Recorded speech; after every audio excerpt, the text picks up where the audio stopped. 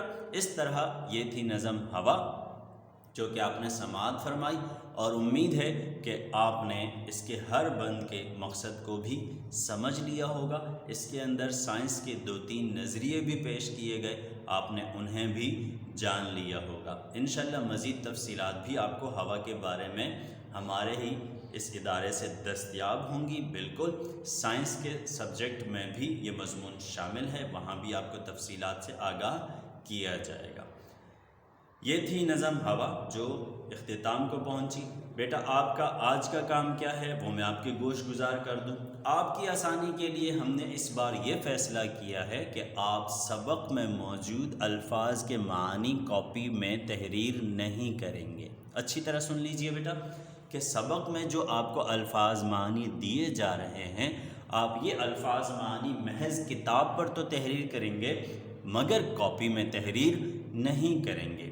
Copy میں آپ کی آسانی کے لیے یہ فیصلہ کیا گیا ہے کہ آپ محض حصہ فرہنگ میں دیے گئے الفاظ کو معانی کی صورت میں لکھیں گے۔ حصہ فرہنگ کتاب کے آخری حصے میں جو الفاظ کے معنی دیے گئے ہیں وہ اگر ہیں، اور اس کے ساتھ اگر مشق میں کوئی سوال ہے جس کے تحت الفاظ کے معنی پوچھے گئے تو محض وہ الفاظ یہ آپ اپنی کاپی کے ہر سبق کی ابتدا میں لکھیں گے۔ بس سبق میں دیے گئے الفاظ کے معنی آپ کاپی میں تحریر نہیں کریں گے، البتہ کتاب پر آپ ضرور تحریر کریں گے تاکہ آپ کے علم میں رہیں، ٹھیک ہے بیٹا۔ تو آج کا کام نوٹ کر لیجئے، آج کا کام ہے آپ سبق ہوا کا سر ورق بنائیں گے، سبق ہوا کا سر ورق بنائیں گے۔ کوشش کیجئے گا بیٹا، آپ کے پاس بہت وقت ہے، ٹھیک ہے، فراغت کے یہ لمحات ہیں، آپ اس سے خوب سیکھیں، استعمال کریں اور ایک خوبصورت سا سر ورق بنائیں۔ انشاءاللہ اگلی ویڈیو میں دوبارہ آپ سے ملاقات ہوگی۔ السلام علیکم ورحمۃ اللہ وبرکاتہ۔